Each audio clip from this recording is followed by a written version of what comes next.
C'est quoi être chercheur? Entre développement humain, recherche scientifique et préservation de l'environnement, quels enjeux et projets pour demain?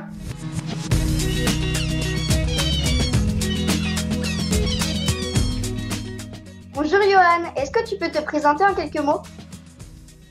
Oui, donc en fait, je suis directeur de recherche et je suis biologiste. Donc j'étudie toute une série d'animaux et principalement des animaux qui sont en voie de disparition pour essayer de les sauver et essayer de trouver des solutions voilà, pour qu'elles vivent pendant très longtemps encore sur la planète. C'est quoi être biologiste? Alors, biologiste, ça veut dire étudier tout ce qui est vivant. Donc, ce qui est vivant, ça peut être des plantes, ça peut être des animaux. Alors, moi, en ce qui me concerne, je suis même plutôt zoologiste. Donc, j'étudie plutôt les animaux, même si j'aime beaucoup les plantes aussi. Pourrais-tu nous expliquer ton projet de recherche sur la loutre d'Europe? Oui, alors j'ai plusieurs projets de recherche sur les loutres. Alors le premier a été de mieux comprendre comment et pourquoi les loutres sont en train de revenir sur le territoire français, puisque cette espèce était quasiment disparue il y a une trentaine d'années. Et grâce à des mesures de protection, eh bien maintenant la loutre est en train de revenir dans plein de régions de France. Donc un des objectifs de notre projet, c'est d'essayer de comprendre comment elles reviennent, pourquoi elles reviennent si facilement, et par là, eh bien, les aider pour qu'elles puissent recoloniser l'ensemble de la France. Depuis quand travailles-tu sur ce sujet? Alors sur les loutres, ça fait une dizaine d'années, mais je travaille sur les mammifères de manière générale, et notamment aussi sur les petits cousins des loutres, qui sont les visons d'Europe, depuis plus de 20 ans. Donc ça fait très très longtemps que j'étudie ces animaux. C'est quoi une loutre d'Europe? Alors une loutre d'Europe, c'est un petit carnivore qui vit dans nos régions et qui fait partie de la famille des mustélidés. Alors les mustélidés, ce sont des animaux comme par exemple la belette, comme l'hermine, comme le putois, comme la fouine. Je ne sais pas si vous voyez tous ces animaux. Voilà. Et bien la loutre, c'est un mustélidé qui est un petit peu plus grand, puisque la loutre peut faire jusqu'à 1 mètre, 1 mètre 20 quand on compte la queue. Des animaux qui font des fois jusqu'à 10 kilos, 10, 15 kilos pour les plus gros. Donc c'est quand même des animaux d'assez grosse taille. Où vivent-elles? Alors elles vivent principalement dans les rivières. Ce sont vraiment des animaux qui sont adaptés à vivre dans les rivières parce qu'elles se nourrissent en grande partie de poissons, d'écrevisses, de petits amphibiens, des grenouilles et ainsi de suite. Donc elles ont vraiment besoin d'avoir des rivières. D'ailleurs souvent les gens les considèrent comme les fées des rivières parce qu'elles chassent les poissons de manière très fluide. On dirait vraiment qu'elles volent littéralement dans les rivières. Comment se reproduisent-elles? Alors, eh bien, en fait, elles se reproduisent dans les rivières, dans l'eau. Donc, le papa et la maman se rencontrent et font l'amour, entre guillemets, dans les rivières. Donc, une fois qu'elles se sont reproduites, eh bien, la maman va être enceinte pendant environ 2 mois. Et c'est à partir de ce moment qu'elle va se trouver un petit endroit, un terrier. Alors, chez les loutres, on appelle les terriers des catiches. C'est un terrier très particulier pour les loutres. Et là, la maman va donner naissance à ses petits. Combien ont-elles de petits par an? Alors, c'est assez variable. Ça peut aller d'un seul individu, d'un seul bébé, jusqu'à 3 petits. Ça peut arriver aussi. Ça dépend si la maman est en forme, si elle a suffisamment de nourriture, par exemple. Est-ce que la loutre d'Europe est une espèce en danger? Alors, c'est une espèce qui va de mieux en mieux. Il y a une trentaine d'années, l'espèce était vraiment en danger. Elle ne vivait plus que dans quelques régions isolées de France. Et depuis 1981, le gouvernement français a décidé de la mettre comme espèce protégée. Donc, il y a toute une série de mesures qui ont été mises en place. On ne peut plus la chasser, on ne peut plus la détenir à la maison, on ne peut même plus récupérer des animaux morts qu'on trouve sur la route. Et grâce à ça, peu à peu, eh bien, la loutre a recommencé à recoloniser la France. Quels sont les dangers qui existent pour la loutre? Les dangers viennent exclusivement de l'homme.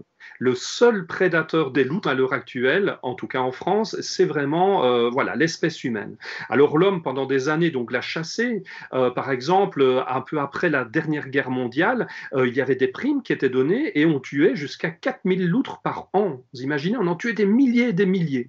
Alors pourquoi est-ce qu'on en tuait? Tout simplement parce que les hommes récupéraient leur peau, parce que la peau des loutres est très douce, alors les gens faisaient des manteaux avec, ou alors eh bien, les pêcheurs considéraient que la loutre, eh bien, c'était une concurrence concurrentes, parce que les loutres, elles mangent des poissons. Alors les pêcheurs, ils n'aimaient pas trop d'avoir un animal qui mangeait des poissons. Et pourtant, avec les études qu'on a effectuées, on a montré que la majorité du temps, les loutres mangent des petits poissons qui n'intéressent pas du tout les pêcheurs.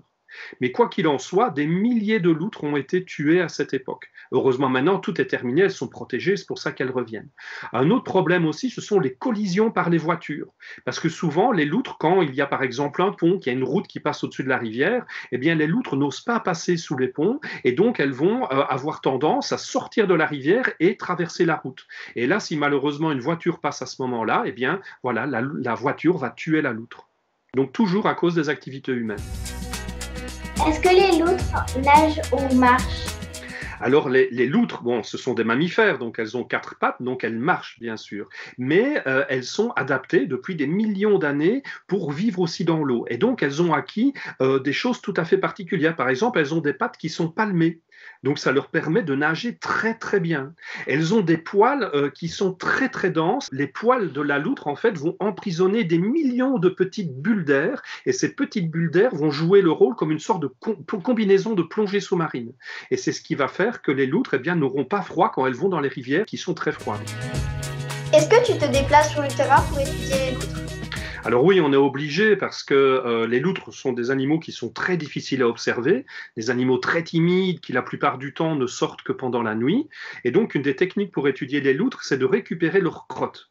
Alors les crottes des loutres, elles ont un nom particulier. On les appelle des épreintes. La récupération de ces crottes va nous permettre de connaître plein de choses sur ces animaux. On va pouvoir connaître le sexe, si c'est un mâle, si c'est une femelle.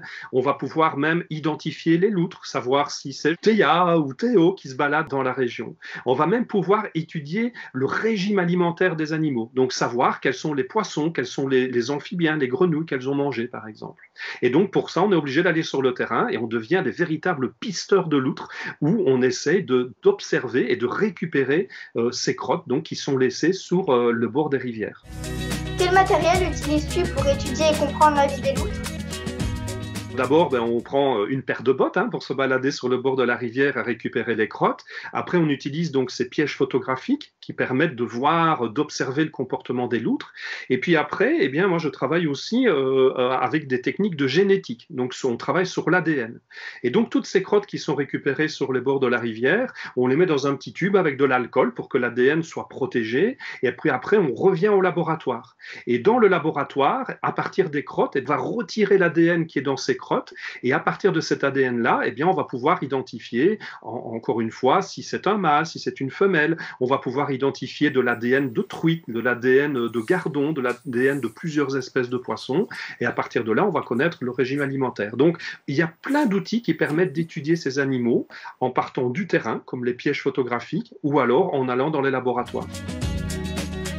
Pourquoi on étudie les crottes de loutre? Eh bien justement parce que les crottes de loutres sont de véritables trésors pour connaître plein de choses. On peut même savoir si les loutres ont été stressées, parce qu'à l'intérieur des crottes, on peut trouver quelques produits, on appelle ça des phéromones ou des hormones, qui montrent que la loutre a été stressée, qu'elle a été dérangée par quelque chose ou par quelqu'un par exemple. Et comme j'expliquais tout à l'heure, grâce aux crottes, on peut savoir ce qu'elles ont mangé, on peut connaître l'individu. Donc par exemple, sur 24 heures, en récupérant plein de crottes le long d'une rivière, si les crottes ont été faites par le même animal, eh bien, on va pouvoir savoir que la loutre s'est déplacée sur 10 km, par exemple, pendant la nuit. Donc, on va pouvoir connaître plein de choses sur la vie, sur l'écologie de cet animal. À quoi ça sert de faire ces recherches? Ça sert à mieux connaître justement la vie des loutres, ça sert à mieux savoir ce qu'elles mangent, ça sert à mieux savoir quand elles sortent, ça sert à mieux savoir aussi comment elles sont dérangées et quand elles sont dérangées. Par exemple, on travaille sur des rivières où il y a beaucoup de kayaks, de canoës. Vous savez, en été, les gens qui font du kayak dans les rivières, eh bien, grâce à ces études, on a pu montrer que les kayaks pouvaient déranger vraiment très très fort les loutres. Et donc après, ça nous permet de dire aux gens qui louent les kayaks, bah, écoutez, c'est très bien de faire du kayak sur le bord des rivières, mais alors il faut laisser quand même un peu de temps, le soir ou pendant la nuit, pour que les loutres puissent se nourrir. Sinon, les loutres disparaissent parce qu'elles n'ont plus assez à manger. Donc en étudiant les loutres, en les connaissant mieux, on va pouvoir mieux les protéger. As-tu une équipe de recherche avec toi? Oui, j'ai la chance d'avoir une équipe de recherche, une douzaine d'étudiants, de collaborateurs, de personnes qui sont déjà des docteurs en biologie. Et toutes ces personnes m'aident à travailler sur toute une série d'espèces. On travaille sur les loutres, mais on travaille aussi sur les lions, sur les éléphants, sur les ours polaires, sur plein d'espèces comme ça. Et notre objectif, c'est vraiment d'essayer, encore une fois, de mieux les connaître pour pouvoir mieux les protéger. Qu'est-ce qu'on peut faire pour aider ou participer? Vous pouvez, par exemple, nous aider à récupérer justement des petites crottes de loutre sur le bord des rivières. On peut vous apprendre comment le faire. Après, vous pouvez aussi en parler autour de vous, hein, au niveau de vos copains de classe, au niveau de vos parents, de vos grands-parents, pour expliquer que la nature est merveilleuse et que si on protège cette nature, eh bien, on pourra observer encore pendant très longtemps des loutres, par exemple, mais aussi des tas d'autres animaux, comme des papillons, comme des oiseaux, ainsi de suite. Donc, il faut surtout faire passer le message qu'on doit se réconcilier avec la nature, qu'on doit être proche et qu'on doit être ami avec la nature.